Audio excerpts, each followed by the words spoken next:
सो welcome back दोस्तों to the another topic of stomach. हम इस वीडियो में देखने वाले हैं कि हम आपके हैं कौन। ये क्या बेकी बेकी बातें कर रहे हैं? ये मतलब हम पढ़ने वाले हैं ब्लड सप्लाई ऑफ स्टमक। तो इसमें हम आपके है कौन कैसे आया? अरे यार, इसमें कौन सी आर्टरी किससे तैयार हो रही है, मतलब कौन सी आर्टरी की ब्रांच कौन सी है वो पढ़ना पड़ता है, इसलिए मैंने वैसे कहा। हाँ, तू भी ना यार लोकेश। तो ब्लड सप्लाई ऑफ स्टमक पढ़ने के बाद आप भी कहेंगे जी ब्यूटीफुल भाई, मुबारक हो, ये तो आपने मेरी नॉलेज में इजाफा किया है। ये तो so let's get started. So blood supply of stomach शुरू करने से पहले मैं आपको क्लियर कर देना चाहता हूँ कि हमने इससे पहले स्टमक से रिलेटेड उसके एक्सटर्नल फीचर, उसके रिलेशंस पढ़े हैं, और ये हमारा थर्ड वीडियो है जिसमें हम पढ़ने वाले हैं ब्लड सप्लाई ऑफ स्टमक। तो ब्लड सप्लाई ऑफ स्टमक पढ़ने के लिए हमें 3 चीज़ें ज़रूरत होंगी, दैट इज़ ये नोट्स, ये वाली नोट्स जिसमें हम शॉर्टकट से पूरी की पूरी ब्रांचेस याद कर लेंगे, और साथ ही साथ ये डायग्राम जिससे कि हमारा पूरा टॉपिक बहुत ही आसान हो जाएगा। सो अगर आपने वो पहली वाली वीडियो नहीं देखी तो जाइए, वो भी आप देख सकते हैं। मैंने इसमें एक शॉर्ट्स भी अपलोड किए, वो भी आप देख सकते हैं। सो अबे प्रमोशन करना कम कर। तो इस टॉपिक के एंड में हमने आपसे पूछे कुछ सवाल, दैट इज़ 2 सवाल है, उसका आपको जवाब देना है। अगर आपको आंसर आता है तो बहुत अच्छी बात है, अगर नहीं आता है तो आपको टॉपिक रिवाइज करने की ज़रूरत है। तो ब्लड सप्लाई ऑफ स्टमक शुरू करने से पहले हम एक ओवरव्यू ले लेते हैं। हमें इस टॉपिक में पढ़ना क्या है, दैट इज़ लेसर कर्वेचर और ग्रेटर कर्वेचर को किस तरह से ब्लड सप्लाई हो रहा है स्टमक का, पेरेंट आर्टरीज कौन सी है और उनकी ब्रांचेस कौन सी है। ओके, तो ये डायग्राम बहुत इंपॉर्टेंट है, ये एग्ज़ाम में हाई चांसेस है कि ये आता है, और साथ ही साथ वाइवा में भी हमें पूछा जाता है कि कौन से आर्टरी की कौन सी ब्रांच किस कर्वेचर को सप्लाई करती है।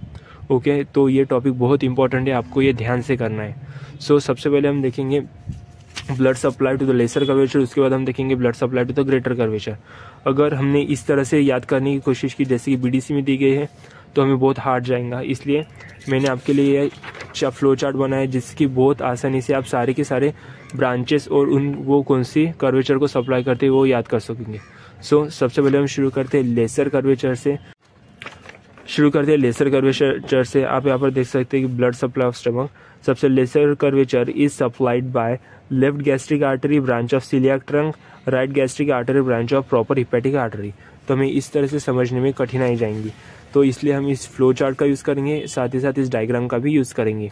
और ये डायग्राम इंपॉर्टेंट है क्योंकि हमें एग्जाम में ड्रॉ करने की ज़रूरत होगी, ठीक है। तो सबसे पहले हमें यह याद रखना है कि सीलियाक ट्रंक क्या है, व्हाट इज़ सीलियाक ट्रंक। तो ये जो सीलियाक ट्रंक रहती है, it is the greatest branch of abdominal aorta. आपको ये बात ध्यान में रखनी है कि the celiac trunk is the greatest branch of abdominal aorta. आप यहाँ पर देख सकते हैं, ये है सीलियाक ट्रंक, ये जो है ये है सीलियाक ट्रंक। ओके, उसके बाद ये सीलियाक ट्रंक 3 ब्रांचेस देंगी जिनकी सब ब्रांचेस स्टमक को ब्लड सप्लाई करेंगी, या फिर डायरेक्टली भी स्टमक को ब्लड सप्लाई किया जा सकता है, ठीक है। तो सबसे पहले हम देखेंगे 3 ब्रांचेस कौन सी रहेंगी। ये रहेंगी लेफ्ट गैस्ट्रिक आर्टरी, उसके बाद रहेंगी कॉमन हिपैटिक आर्टरी, उसके बाद रहेंगी स्प्लेनिक ए आर्टरी। ओके, तो हम यहाँ पर देख सकते हैं ये है सीलियाक ट्रंक। ओके, सो ये 3 ब्रांचेस दे रही है। सबसे पहले हमने ब्रांच देखी, ये थी लेफ्ट गैस्ट्रिक आर्टरी। आप यहाँ पर देख सकते हैं ये है लेफ्ट गैस्ट्रिक आर्टरी, सबसे पहले हमने देखी लेफ्ट गैस्ट्रिक आर्टरी। उसके बाद ये कॉमन हिपैटिक आर्टरी, आप यहाँ पर देख सकते हैं ये है common hepatic artery. Okay, this is common hepatic artery. उसके बाद है स्प्लेनिक ए आर्टरी। तो ये जो स्प्लेनिक ए आर्टरी होती है, मतलब स्प्लेनिक आर्टरी, ये स्टमक के पोस्टीरियर साइड से जाती है, इसलिए हमें ये यहाँ पर दिख रहा है डॉटेड लाइन से इंडिकेट किया गया है। ओके, सो 3 ब्रांचेस हमने देखी, दैट इज सबसे पहले लेफ्ट गैस्ट्रिक आर्टरी, उसके बाद हमने देखी कॉमन हिपैटिक आर्टरी, और लास्ट में हमने देखी स्प्लेनिक आर्टरी जो स्टमक के पोस्टीरियर साइड से जा रही है, ठीक है। तो सबसे इंपॉर्टेंट इसमें रहती है कॉमन हिपैटिक आर्टरी, क्योंकि यही सबसे ज़्यादा ब्रांचेस दे रही है। ओके, तो सबसे पहले लेफ्ट गैस्ट्रिक आर्टरी के बारे में जानते हैं। तो ये लेफ्ट गैस्ट्रिक आर्टरी है, ये डायरेक्टली सप्लाई करती है लेसर कर्वेचर को। ओके, तो आप यहाँ पर देख पा रहे होंगे कि ये है लेफ्ट गैस्ट्रिक आर्टरी, ये डायरेक्टली मतलब सब ब्रांचेस दे रही है जो सप्लाई कर रही है स्टमक को। उसके बाद है कॉमन हिपैटिक आर्टरी।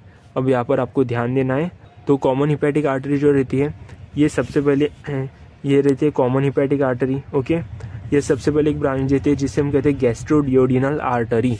तो सीलियाक ट्रंक, उसके बाद कॉमन हिपैटिक आर्टरी। ओके, अब ये कॉमन हिपैटिक आर्टरी एक ब्रांच देखी जिसे हम कहते हैं गैस्ट्रोडियोडिनल आर्टरी। आप यहाँ पर देख सकते हैं सबसे पहली ब्रांच है गैस्ट्रोडियोडिनल आर्टरी। ओके, उसके बाद है प्रॉपर हिपैटिक आर्टरी मतलब ये जो सबसे पहले गैस्ट्रोडियोडिनल आर्टरी, उसके बाद है प्रॉपर हिपैटिक आर्टरी। तो आप यहाँ पर देख पा रहे हैं ये है प्रॉपर हिपैटिक आर्टरी। ओके, सो ये जो प्रॉपर हिपैटिक आर्टरी है ये अगेन एक ब्रांच देती है जो आप यहाँ पर देख पा रहे होंगे, जिसे हम कहते हैं राइट गैस्ट्रिक आर्टरी। ये यहाँ से आई प्रॉपर हिपैटिक आर्टरी। ओके, अब ये ब्रांच दे रही है राइट गैस्ट्रिक आर्टरी। तो आप यहाँ पर देख पा रहे होंगे ये है राइट गैस्ट्रिक आर्टरी। ठीक है, तो ये राइट गैस्ट्रिक आर्टरी क्या करती है हम यहाँ पर देख सकते हैं, it is supplying lesser curvature along the pyloric and, मतलब नियर पाइलोरस। ओके, तो आपको ये क्लियर होगा कि सीलियाक ट्रंक की 3 branches, left gastric, common hepatic, splenic है। जो लेफ्ट गैस्ट्रिक आर्टरी रहती है ये डायरेक्टली सप्लाई करती है लेसर कर्वेचर को, ये आसान है। ठीक है, उसके बाद है common hepatic artery. Common hepatic की पहली ब्रांच रहती है गैस्ट्रोडियोडिनल आर्टरी, हमने यहाँ पर देखा था कि ये है gastroduodenal artery first branch. Okay, उसके बाद प्रॉपर हिपैटिक आर्टरी, तो ये इसकी जो सेकंड ब्रांच रहती है वो रहती है प्रॉपर हिपैटिक आर्टरी। सो हम यहाँ पर देख सकते हैं, और ये प्रॉपर हिपैटिक आर्टरी जो और एक ब्रांच देती है जिसे हम कहते हैं right gastric artery which supplies along the lesser curvature near the pylorus. ठीक है, उसके बाद वाले आर्टरी है that is third artery, that is splenic A. Okay, तो हम यहाँ पर देख सकते हैं सीलियाक ट्रंक से जो एक आर्टरी तैयार हो रही है दैट इज उसकी ब्रांच सीलियाक ट्रंक की, ये रहती है स्प्लेनिक आर्टरी। ओके, और ये जो स्प्लेनिक आर्टरी रहती है ये जाती है from the posterior surface of the stomach, मतलब सीलियाक ट्रंक से तैयार होंगी स्प्लेनिक आर्टरी, वो जाएंगी पोस्टीरियर साइड ऑफ स्टमक से और यहाँ पर उसकी ब्रांचेस तैयार होंगी। ओके, तो सबसे पहले ब्रांच देंगी लेफ्ट गैस्ट्रोएपिप्लोइक आर्टरी, मतलब आप यहाँ पर देख सकते हैं ये है स्प्लेनिक आर्टरी, ये यहाँ से तैयार होकर एक ब्रांच दे रही है जिसे हम कहते हैं लेफ्ट गैस्ट्रोएपिप्लोइक आर्टरी। ओके, तो ये आर्टरी आधा ही प्रिंट हुआ है लेकिन वो पूरा स्प्लेनिक है, दैट इज TERY आर्टरी। सो इस तरह से हमने देखा सबसे पहले स्प्लेनिक आर्टरी जो ब्रांच देती है लेफ्ट गैस्ट्रोएपिप्लोइक आर्टरी। ठीक है, और ये जो लेफ्ट गैस्ट्रोएपिप्लोइक आर्टरी है ये supplies to the greater curvature. ठीक है, आपको ये भी ध्यान देना है कि जो राइट गैस्ट्रिक आर्टरी होती है दैट इज ये वाली आर्टरी, ये भी सप्लाई करती है, मतलब जो राइट गैस्ट्रिक आर्टरी होती है ये भी सप्लाई करेंगे टू द ग्रेटर कर्वेचर, साथ ही साथ जो लेफ्ट गैस्ट्रोएपिप्लोइक आर्टरी है ये भी सप्लाई करेंगे ग्रेटर कर्वेचर को। तो लेफ्ट गैस्ट्रोएपिप्लोइक आर्टरी और राइट गैस्ट्रिक आर्टरी ये 2 आर्टरीज रहती है जो ग्रेटर कर्वेचर को सप्लाई करती है। ठीक है, तो इस तरह से हमने देखा स्टमक का ब्लड सप्लाई। अब हम पढ़ लेंगे विद बाय फ्रॉम नोट्स। हम यहाँ पर देख सकते हैं blood supply stomach to the lesser curvature is supplied by left gastric artery branch of celiac trunk. हमने देखा कि यह left gastric artery celiac trunk से तैयार हो रही है, left gastric artery which supplied to the lesser curvature. उसके बाद right gastric artery branch of proper hepatic artery. Okay, तो आप यहाँ पर देख सकते हैं सीलियाक ट्रंक, उसके बाद थी कॉमन हिपैटिक आर्टरी, उसके बाद थी प्रॉपर हिपैटिक आर्टरी, और ये प्रॉपर हिपैटिक आर्टरी एक ब्रांच देती है जिसे हम कहते हैं राइट गैस्ट्रिक आर्टरी जो सप्लाई करती है to the less greater as well as the curvature of the stomach.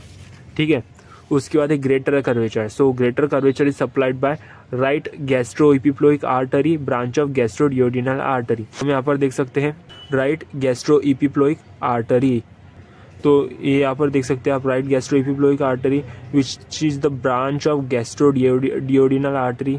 ठीक है, उसके बाद है the left gastroepiploic artery branch of splenic artery. हमने ये पढ़ा ही था, दैट इज ये जो लेफ्ट गैस्ट्रोएपिप्लोइक आर्टरी होती है ये स्प्लेनिक की ब्रांच रहती है, स्प्लेनिक आर्टरी की ब्रांच रहती है जो सप्लाई करती है ग्रेटर कर्वेचर को। ठीक है, तो इस तरह से हमने पढ़ भी लिया फ्रॉम द नोट्स। उसके बाद हम देखने वाले हैं lymphatic drainage of the stomach. ठीक है, सो लिम्फेटिक ड्रेनेज ऑफ स्टमक बहुत आसान है, हमें ये याद रखना है कि पैंक्रियाटिकोस्प्लेनिक नोड और लेफ्ट गैस्ट्रिक नोड और राइट गैस्ट्रोएपिप्लोइक नोड। तो आप ये इमेज को रेफर कर सकते हैं, ये हमारी VDC में दी गई इमेज है। तो इसमें दिया है कि the upper third of the lymphatic node drains into pancreaticosplenic node. Okay, right 1/3 drains into left gastric nodes, और जो लेफ्ट 1/3 रहते हैं वो ड्रेन होते हैं इन राइट गैस्ट्रोएपिप्लोइक नोड। तो इस तरह से हमने देखा लिम्फेटिक ड्रेनेज, साथ ही साथ ब्लड सप्लाई। ओके, तो ब्लड सप्लाई की इंपॉर्टेंट टॉपिक है, ये आपको ध्यान से करना है। अगर याद नहीं हो रहा तो आप ये नोट्स रेफर कर सकते हैं, मैं आपको ये नोट्स इंस्टाग्राम पे दे दूंगा। और इसी तरह से हमने सारे के सारे एनाटॉमी के इंपॉर्टेंट टॉपिक जो हमारे मेडिकल स्टूडेंट्स के लिए इम्पोर्टेंट है वो हमने कवर कर लिए इस चैनल पे, आप जाकर देख सकते हैं। और thanks for watching the video. अच्छा लगे तो लाइक शेयर सब्सक्राइब कर देना and I will see you next time.